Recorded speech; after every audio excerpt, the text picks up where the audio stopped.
hipotálamo hipoficiario. Punto 1 dice, resultados del aprendizaje. Explica la regulación de la secreción de las hormonas del eje hipotálamo hipoficiario. Este es el tema. Vamos a ver el eje hipotálamo hipoficiario. En endocrinología es una de las partes más importantes. ¿Cómo se regula, cómo funciona este eje? 2 dice, explica el mecanismo del funcionamiento de la hormona antidiurética. 3, el estudiante comprende la regulación de la secreción de las hormonas del eje hipotálamo hipoficiario y la correlación clínica. Contenido de la dinámica, hormonas hipoficiarias y su control por el hipotálamo. O sea, aquí vamos a ver dos estructuras, dos órganos, uno es el hipotálamo, el otro es la hipófisis. Entonces, el hipotálamo tiene un control endocrino sobre la hipófisis. ¿Listo? Y la hipófisis va a responder secretando hormonas. Entonces vamos a ver hormonas que se liberan en el hipotálamo y hormonas que se liberan en la hipófisis. Ahí en el contenido dice relaciones anatomofuncionales entre el hipotálamo y la hipófisis, adenohipófisis, localización, tipos y morfología de las células que sintetizan y secretan hormonas adenohipofisiarias, neurohipófisis, morfología celular, síntesis de hormonas peptídicas y funciones. Luego hay un sistema portihipofisiario que va a ser encargado de la irrigación, encargado de llevar las hormonas desde la eminencia media hacia la hipófisis. Luego tenemos, dice ahí, hormonas liberadoras hipotalámicas, que son 6, y sus características funcionales. Y tenemos las hormonas somatostatina, la GRH, que es la hormona gonadoliberina, la corticoliberina, la tiroliberina, la hormona de crecimiento, la liberadora y la prolactina. Regulación del eje hipotálamo-hipófisis, retroalimentación de asa larga, retroalimentación de asa corta y retroalimentación de asa ultracorta. Este cuadrito lo vamos a ver más adelante con más detalle. Ahí están los materiales. Y esta es la tarea que tienen que entregarme el día lunes.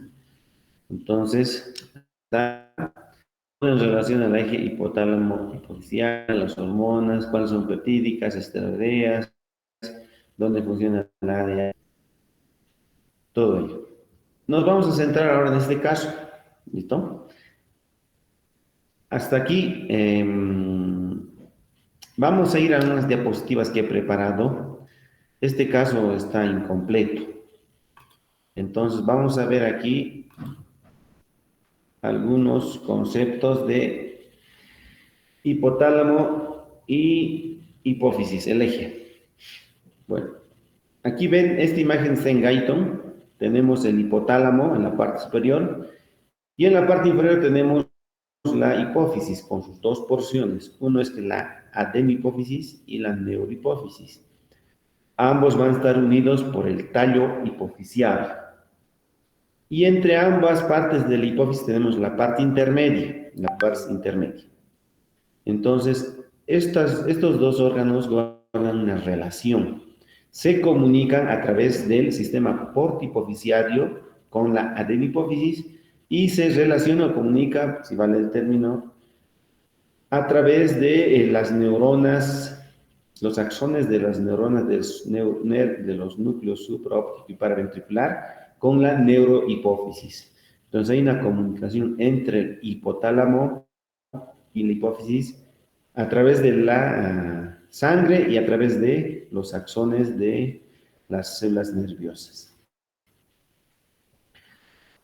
Entrando ya de prepo con el hipotálamo, fíjense, ahí tenemos 6 hormonas, ¿listo? 6 hormonas que se liberan, que se sintetizan, que se liberan en el hipotálamo. Entre ellas tenemos 5 hormonas que son estimuladoras, 4 hormonas que son estimuladoras y 2 que son inhibidoras, 2 y 4, son 6.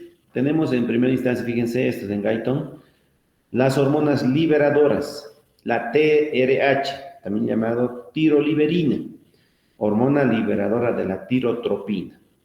Ahí arriba podemos ver. ¿Cuál es la función? Fíjense, acción principal en la adenopófisis, estimula la secreción de TSH por las células tirotropas. Entonces, esa es la tiroliberina o TRH y su función. Luego tenemos otra hormona liberadora, que es la hormona liberadora de la gonadotrofina, la GnRH, o también llamado gonadoliberinas en algunos libros. ¿Cuál es su acción? Estimula la secreción de hormona folículo estimulante y la hormona luteinizante por las células gonadotropas. Luego tenemos la tercera hormona liberadora, la corticoliberina, también llamada CRH o hormona liberadora de corticotropina. La función estimula la secreción de la ACTH, la adrenocorticotropina, por las células corticotropas en la hipófisis. Y por último, esta es la cuarta hormona liberadora, se llama la gonadoliberina, o también llamada hormona liberadora de la hormona de crecimiento. ¿Cuál acción? Estimula la secreción de hormona de crecimiento por las células somatotropas. Hasta aquí hemos visto 4 hormonas liberadoras, ahora vemos las 2 inhibidoras. La primera es la somatostatina, o también llamada hormona inhibidora de la hormona de crecimiento. ¿Cuál es la función? Inhibe la secreción de hormona de crecimiento por las células somatotropas. Y por último tenemos la prolactina. Esta se llama también hormona inhibidora de la prolactina, la PHI. ¿Listo? También se llama dopamina. Esto es una catecolamina. Entonces, esta inhibidora, ¿cuál es la función? Inhibe la síntesis y secreción de prolactina por las células lactotropas. Entonces, miren, esta es la influencia hormonal que tiene el hipotálamo sobre la adenohipófisis, no sobre la neurohipófisis. Las hormonas se liberan en la eminencia media y por el sistema portihipofisiario, que es un cortocircuito en los vasos sanguíneos, van a llegar a la adenohipófisis. Continuamos. Ahí tenemos el hipotálamo y tenemos aquí el sistema portihipofisiario. Tenemos la arteria que va a recibir la secreción de las hormonas que hemos dicho hace un momento. A través del sistema arterial va a pasar al sistema venoso que irriga la adenohipófisis. Y estas hormonas van a tener su acción directamente sobre las células de la adenohipófisis. ¿Listo? De esa forma van a estimular a la liberación de otro tipo de hormonas. Esto ocurre en la adenohipófisis. ¿Listo? Ahí en el 4, fíjense, ahí tenemos aquí la eminencia media, el plexo capilar principal, los vasos porta hipotalámicos hipofisiarios y los sinusoides en la adenohipófisis. Ahí en el 4, del lado derecho que está en el gaitón, tenemos la adenohipófisis y todas las hormonas que hemos hablado. La tirotropina, también llamada TSH, tirotropina llamada también hormona, tirotropina, está bien. La TSH también llamada, TSH, va a estimular a la tiroides y la tiroides va a liberar hormonas tiroideas. Luego tenemos la hormona de crecimiento, que va a estimular todas las células de nuestro organismo para aumentar el número y el tamaño de todas las células. Luego tenemos ahí, fíjense, la corticotropina. En este caso sería la ACTH, que va a estimular a la corteza suprarrenal para que sintetice y libere las hormonas. Luego tenemos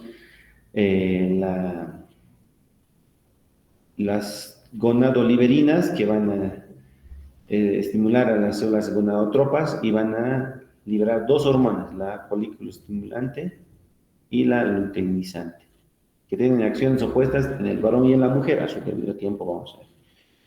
Luego tenemos la adenohipófisis, va a secretar la prolactina, que va a ser su sitio de acción, la glándula mamaria, con la producción de leche.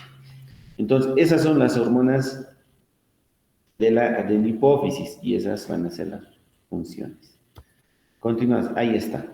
Este cuadro resume la secreción de las hormonas en la adenipófisis, fíjense. Entonces tenemos aquí por células, son 5 células. Tenemos la somatotropa, que van a secretar la hormona de crecimiento. Ahí está la acción.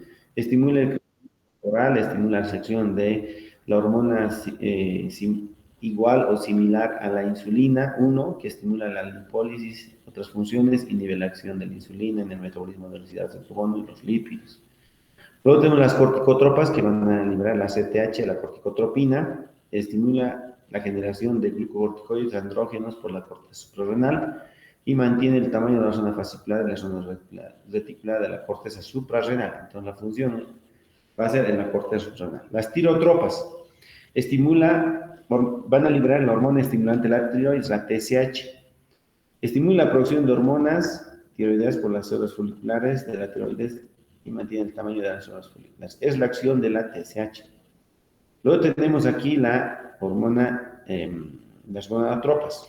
Hemos dicho la FSH y la LH. La FSH estimula el desarrollo de los folículos en los ovarios. En el hombre, en el varón, regula la espermatogenia testicular, en el testículo.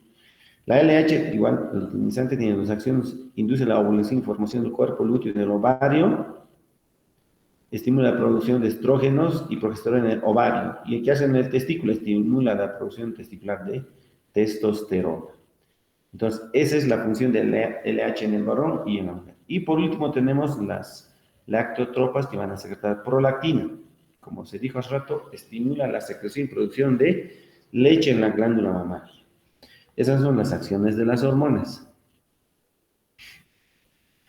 De la adenipófisis. ¿Qué es de la neurohipófisis? Fíjense en el cuadro del lado izquierdo, donde está el mouse. ¿Se ve el mouse, señores alumnos? Sí, doctor. Entonces, fíjense, ahí tenemos dos núcleos, el núcleo supraóptico y el núcleo paraventricular. En estos núcleos las neuronas son grandes, entonces, cuyos axones llegan hasta la neurohipófisis, cuyos axones transportan estas dos hormonas que están en el lado derecho. Entonces, tenemos ahí las hormonas de la neurohipófisis, la hormona ADH, que es el caso que vamos a estudiar, el caso que nos va a ilustrar la función de la hormona antidiurética, y la oxitocina, ¿no? Hay un memotécnico aquí que se llama SAPO, ¿no? Se deben acordar ustedes. SAPO, SA es supraóptico, A es ADH. Entonces, el núcleo supraóptico secreta ADH. El PO, el núcleo paraventricular, secreta oxitocina. Entonces, ese es el memotécnico para recordarse quién secreta en mayor proporción cierta hormona, el SAPO. Tenemos ahí el ADH, la hormona antidiurética, también llamada vasopresina. Lugar de acción, riñones, sistema circulatorio. En los riñones van a actuar a nivel del túbulo contorneado distal en la reabsorción de agua. Por eso va a ser el efecto balance del agua.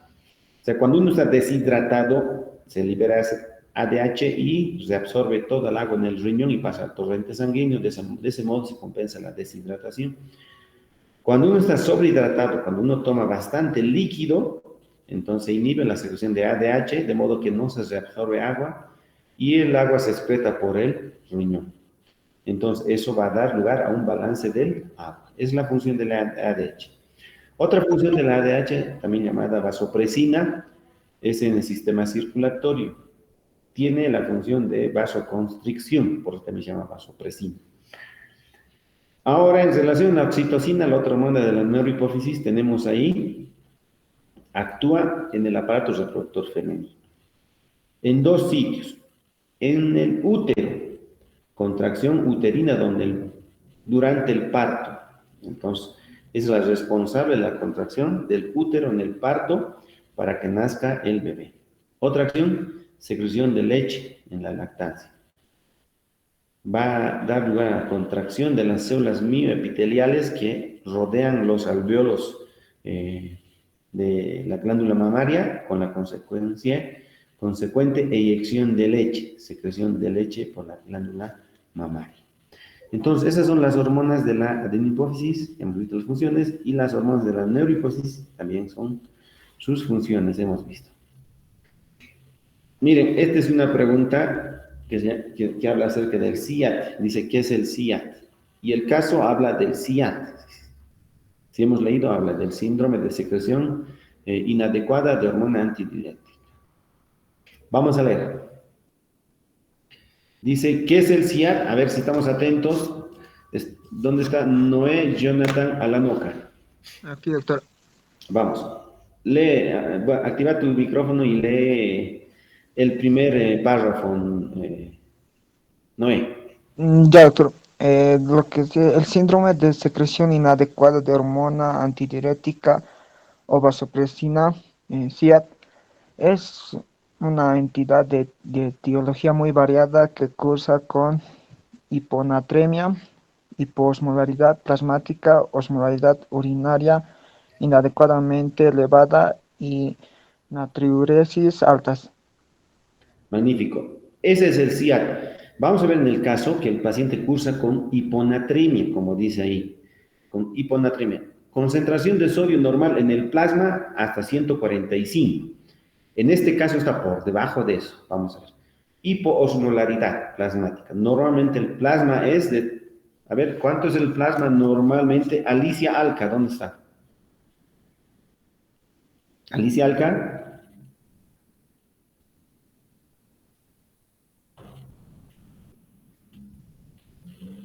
Alicia Alca puede activar su micrófono.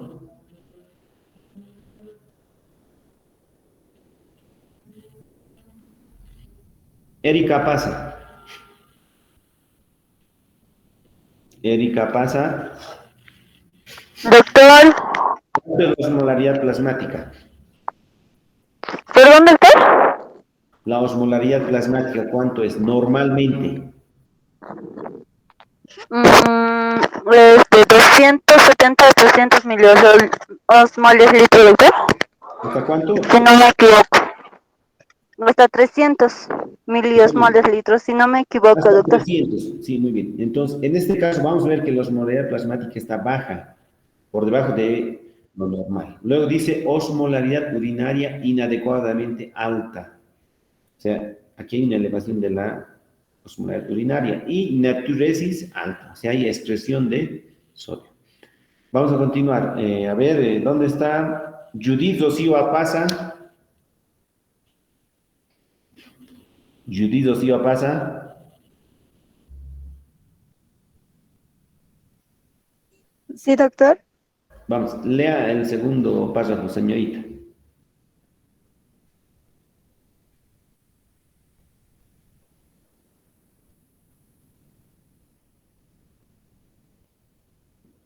De la diapositiva que se está presentando.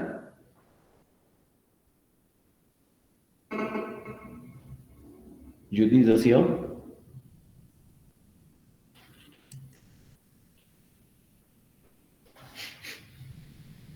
Hola, Judith Rocío.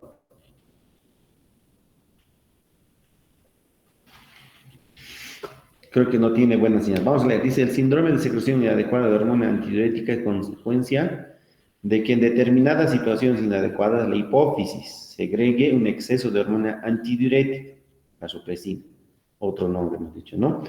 Lo que provoca que el organismo retenga líquido y la concentración sanguínea de sodio disminuya por dilución. Ese es el SIAT, ¿listo?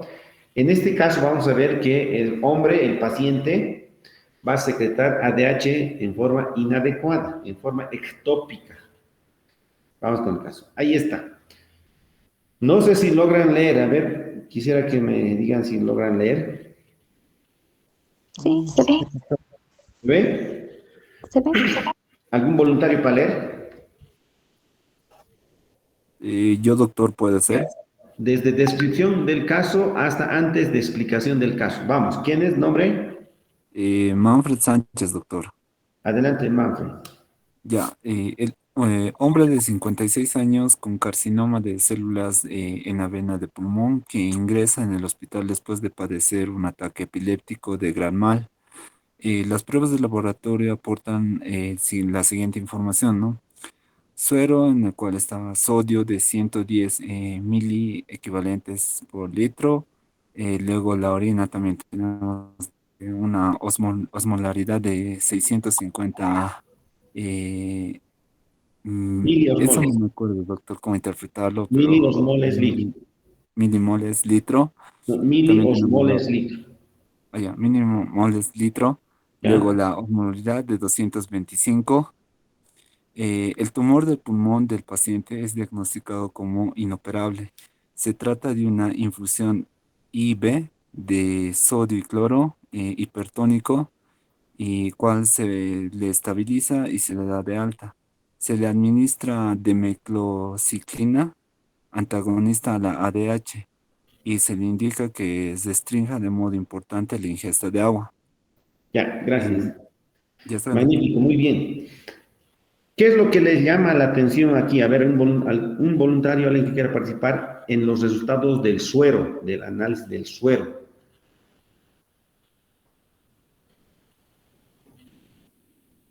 Vamos, participen. La osmolaridad, que está a Ya. 650 miliosmoles. La osmolaridad en el suero o en la orina. En la orina, ¿Y a cuánto está? 650, está elevado. Está muy elevado, ¿no? Magnífico. ¿Qué más, señorita? No, ¿cuál es su nombre, perdón? Rosalía. ¿Qué más, Rosalía? Vamos. A ver, El sodio. ¿Cómo está el sodio? está igual elevado. No, hemos dicho el sodio Claro. normal en el plasma es hasta 145. Entonces, aquí, ¿cómo estaría? Entonces está disminuido. Esto se llama ¿Osmolaridad o no? el sodio, hiponatremia. Ay, perdón, sí, doctor. Hiponatremia, ¿no? ¿Y qué hay con la osmolaridad del plasma?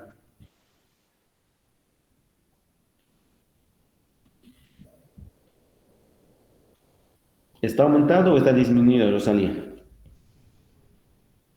Mm, Hemos dicho normal hasta 300. está normal, si está 250 o no. Está por Normal debajo. es de entre 295 a 300. Está disminuido, Entonces está ¿verdad? disminuido. Disminuido, ¿no?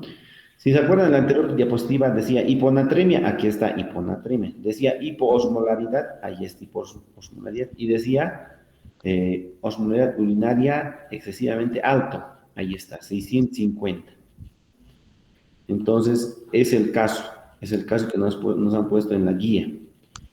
Vamos a dar la explicación del caso, que esto va a responder las preguntas que se nos han planteado.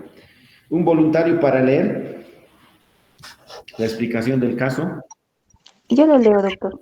¿Rosalía también? Sí, Ya, magnífico. ya. Vamos, Explicación del atentos caso. todos. A su llegada al hospital, el paciente tiene valores muy bajos de natremia y de osmolaridad sérica. Natremia normal, 140 miliequivalentes litro. Osmolaridad sérica normal, 290 miliosmoles litro. De forma simultánea, la orina es hiperosmótica, con una osmolaridad determinada de 650 miliosmoles litro. En otras palabras, la orina está inapropiadamente concentrada, dada la muy baja osmolaridad sérica. Magnífico. Un Independientemente, momentito, Rosalía, alguien quiere unirse, algunos compañeros recién. Voy a dejar de compartir está bien. y les admitimos a la reunión.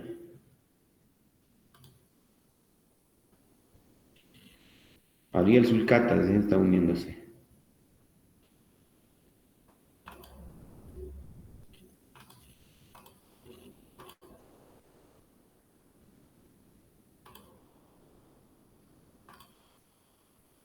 Nuevamente. Ahora sí se ve nuevamente la pantalla, ¿no? Sí. Ya, vamos. Hasta aquí, Sí, doctor. hasta aquí, se ha entendido el caso, ¿verdad? Ahí está bien clarita la explicación en relación a la anatremia, la osmolaridad urinaria y la osmolaridad plasmática. Vamos, continúa Rosalía. Ya, independientemente de la neurohipófisis, el carcinoma de células en avena sintetizaba y secretaba ADH, que causaba unos valores urinarios y séricos anormales. La ADH suele ser secretada por el túbulo posterior de la hipófisis, que se halla bajo regulación por retroalimentación negativa por la osmolaridad sérica. Cuando disminuye la osmolaridad sérica por debajo de lo normal, se inhibe la secreción de ADH por la hipófisis posterior. Sin embargo, la secreción de ADH por el tumor no se halla bajo de dicha regulación por retroalimentación negativa y continúa incolume la secreción de ADH. Con independencia de lo baja que sea la osmolaridad sérica y causa síndrome de ADH. ¿Ya? Magnífico. Entonces, Seguimos hasta antes del tratamiento. los valores séricos y urinarios del paciente se explican del siguiente modo. El tumor secreta grandes cantidades de ADH inapropiadamente. Este ADH circula hasta el riñón y actúa sobre las células principales del túbulo distal, tardio y del conducto colector para aumentar la reabsorción de agua. El agua absorbida es añadida a la cantidad de agua total del organismo, con lo que diluye los solutos. Así la natremia y la osmolaridad sérica se diluyen por el exceso de agua, se absorbida por el riñón. Aunque esta dilución es la osmolaridad sérica, desconecta la secreción de ADH por la hipófisis posterior. No desconecta la secreción de ADH por las células tumorales. El ataque epiléptico de gran mal del paciente fue causado por el aumento de volumen de las células cerebrales. El exceso de agua reabsorbida por el riñón se distribuyó por toda el agua corporal total, incluido el líquido intracelular. A medida que el agua fluye al interior de las células, su volumen aumentaba. En las células cerebrales esta hinchazón resultó catastrófica porque el cerebro se encuentra encerrado en una cavidad fija, el cráneo. Gracias. Miren, es la explicación de este caso por qué se produce ADH en forma inapropiada. El tumor secreta ADH. La ADH reabsorbe agua en el riñón, en el túbulo contorneado distal y en el tubo colector, y ese agua diluye los solutos, diluye el sodio, de modo que hay un edema en todas las células, especialmente en el cráneo, donde las células no pueden aumentar el volumen, y esa es la causa de las convulsiones. Hasta aquí, ¿hay alguna pregunta? ¿Alguien quiere acotar en relación a este caso?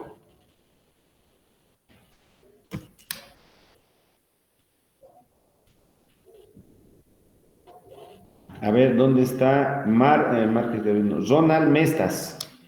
Ronald Mestas. Sí, doctor. ¿Alguna pregunta o acotación en relación al caso? Creo que no, doctor. ¿Está claro? Sí.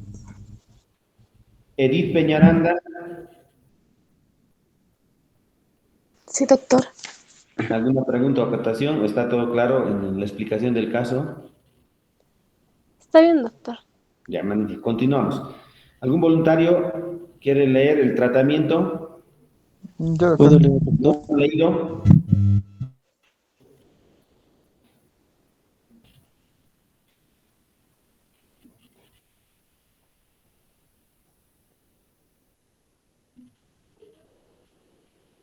Chura Gloria. Está alzando la manito. Gloria Chura. Sí, doctor, aquí estoy.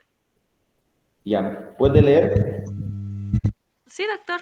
Ya, magnífico. Adelante. Ya, en caso de tratamiento, se trata rápidamente al paciente con una infusión del cloruro de sodio hipertónico para elevar la osmolaridad en el líquido extracelular. Cuando la osmolaridad intracelular supera la osmolaridad intracelular, el agua sale de las células por gradiente osmótico y disminuye el volumen del líquido intracelular. En cuanto a las células cerebrales, la reducción del volumen celular disminuye la probabilidad de otro ataque. El tumor pulmonar, pulmonar del paciente es inoperable y continúa secretando grandes cantidades de... El tratamiento incluye...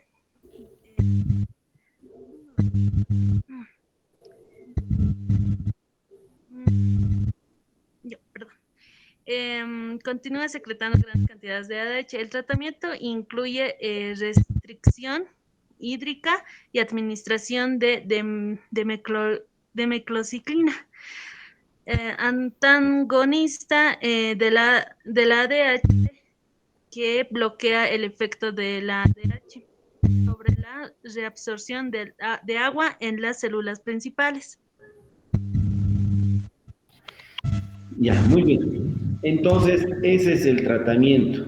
Se le administra cloruro de sodio hipertónico para elevar la osmolaridad del líquido extracelular, de modo que el agua ahora va de intra hacia el extracelular y disminuye el edema. Y como dice ahí, también la probabilidad de otro ataque epiléptico, porque el paciente, si nos recordamos el caso, tiene ataque epiléptico de tipo de gran mal, convulsiones, ¿no?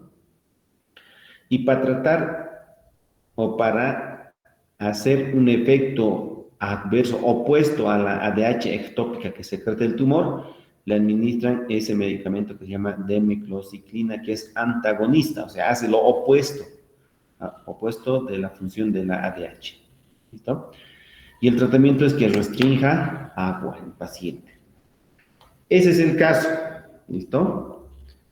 Vamos a ver, continuamos. Esta es la última diapositiva.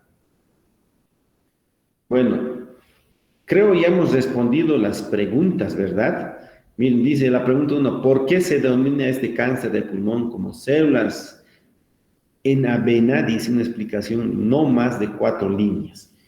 ¿Alguien quiere responder a esta pregunta? Que es participación, por si acaso. ¿Por qué se denomina células en avena?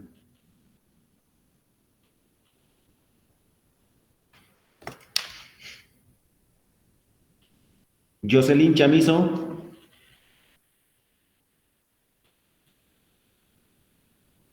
Jocelyn Chamizo.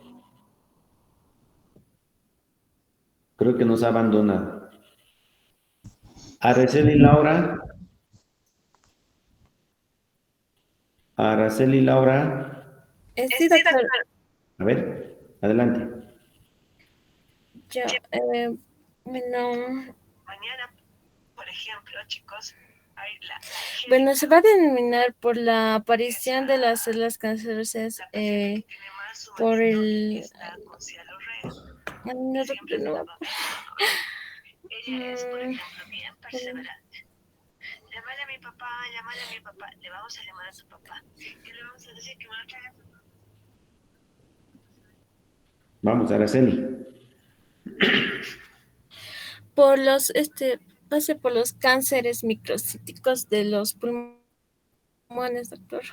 Así es. Y así se va a Estas denominar. células son el cáncer de pulmón este tipo de cáncer tiene células microcíticas. Y al microscopio se parecen a la avena, por eso también, así pequeños y en la forma de la avena, por eso se llaman células avena.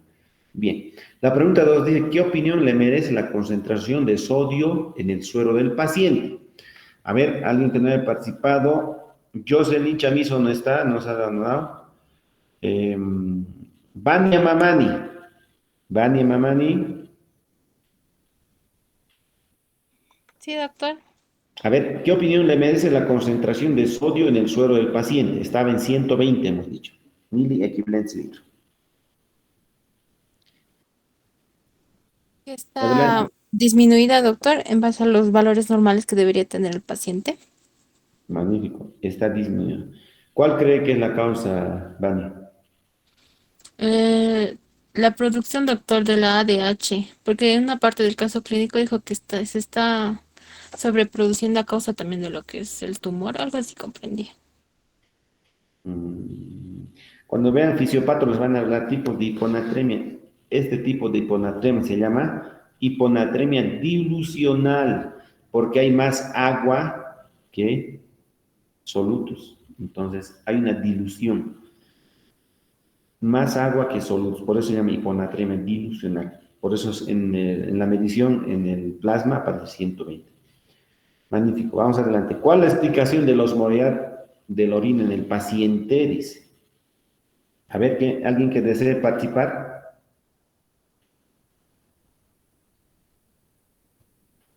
Rocío Quispe Álvarez. Rocío Quispe Álvarez. Presente, doctor. A ver, ¿cuál sería la explicación de esa osmolalidad de la orina en el paciente?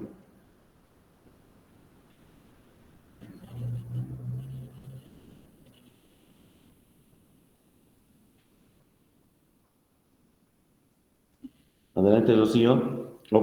¿O cómo está la osmolalidad urinaria en el paciente?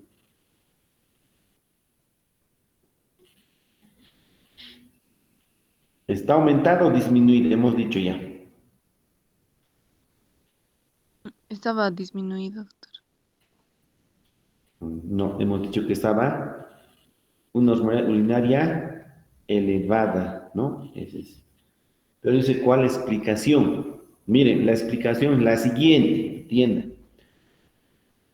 Como se reabsorbe la mayor cantidad de agua en el riñón, entonces la orina va a ser orina concentrada, en menor cantidad. Y también eso va a acompañar a una orina concentrada. ¿Listo? Esa es la explicación. Y la osmolalidad urinaria también va a elevar, como hemos visto, 650 miliosmoles litro. O sea, en pequeña proporción con mayor cantidad de solutos en comparación al líquido, al solvente. Continuamos. Pregunta 4. ¿Por qué se le administró solución hipertónica de cloruro de sodio al paciente? Pregunta 4. César ¿Puedo Gonza. responder, doctor? A ver, ¿quién quiere participar? Adelante, adelante. ¿Nombre? A Ronald, doctor. Ronald Mestas. Ya, adelante, Zona. Ya. ¿Por qué se administró solución hipertónica de cloruro de sodio?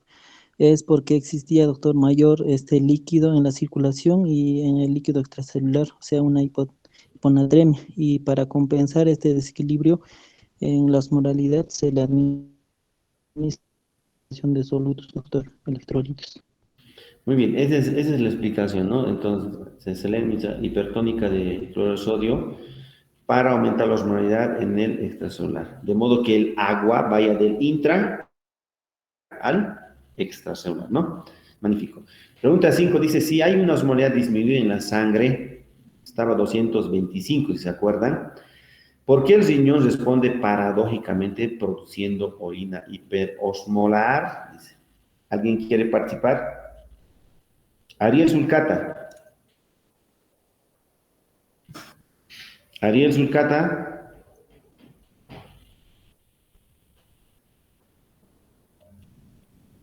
Creo que nos dijo. Eleazar Ticona.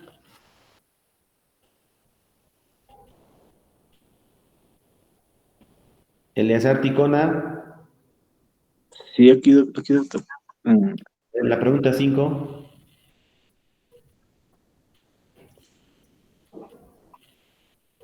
Es porque...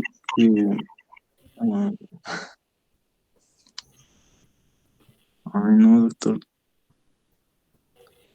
No lo entiendo muy bien la pregunta. Es decir, la pregunta es si hay una osmolaridad urinaria, osmolaridad disminuida de 220 hemos dicho en la sangre, porque el riñón responde paradójicamente, o sea, responde de otra forma, ¿no? De otra forma, produciendo orina hiperosmolar, dice. ¿Por qué? ¿Quién es la responsable de todo esto?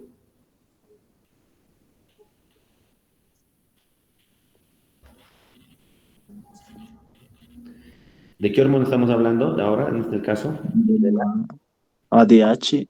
ese es. Esa es la responsable porque se secreta en forma ectópica. Las células tumorales del pulmón secretan ectópicamente ADH. ¿Dónde normalmente se secreta ADH? En la Hipófisis. En este caso, ¿dónde se está sintetizando y secretando? En el pulmón, ¿no ve? A eso se debe esa paradoja entre la osmolalidad plasmática disminuida y la orina hiperosmolar. Terminamos. La pregunta 6. ¿Qué es el síndrome de ADH inapropiada, el SIAD? ¿Qué es el síndrome de secreción inapropiada de la hormona antidiurética? A ver, alguien que no haya participado. Jazmín Paucara. Jazmín Paucara. Creo que nos dejó. ¿Está ahí Jazmín Paucara? Sí, doctor. A ver, ¿qué es el SIAD? Lo que ha comprendido.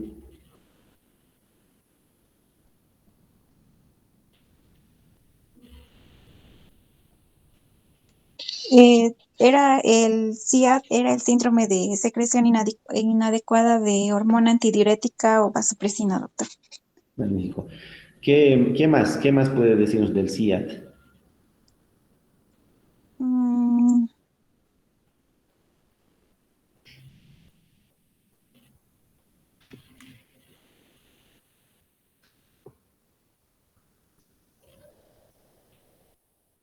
Ahí está Jazmín. Eso es el SIAD. Está bien lo que has dicho, pero tiene sus componentes, fíjense. Cursa con, ¿qué hemos dicho? Vamos, 2, 3, Jazmín. Cursa con hiponatremia, 1, hiponatremia. hiposmolalidad 2, plasmática, ¿ya? osmolalidad urinaria inadecuadamente elevada y Y natriuresis alta, doctor. eso es. Ese es el SIAD, ¿listo? No se olviden porque en fisiopatología les van a volver a hablar del SIAD. Cuando hablen de hiponatremias, una de esas causas, de esas hiponatremias lo causa el SIAD. ¿Listo? Entonces, ahí terminaríamos la clase. Lo que nos queda es, el lunes damos el examen de la lista de cotejo y me entregan sus tareas más la resolución del caso también en el día lunes. ¿Listo? ¿Alguna pregunta o acotación en relación al tema del día? Voy a dejar de compartir mi pantalla.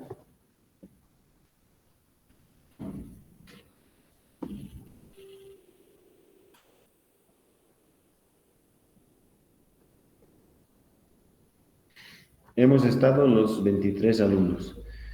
Si no hay preguntas, ahí vamos a terminar. Entonces, ¿quiénes han incorporado al final? A ver, está en la reunión Gabriel Márquez.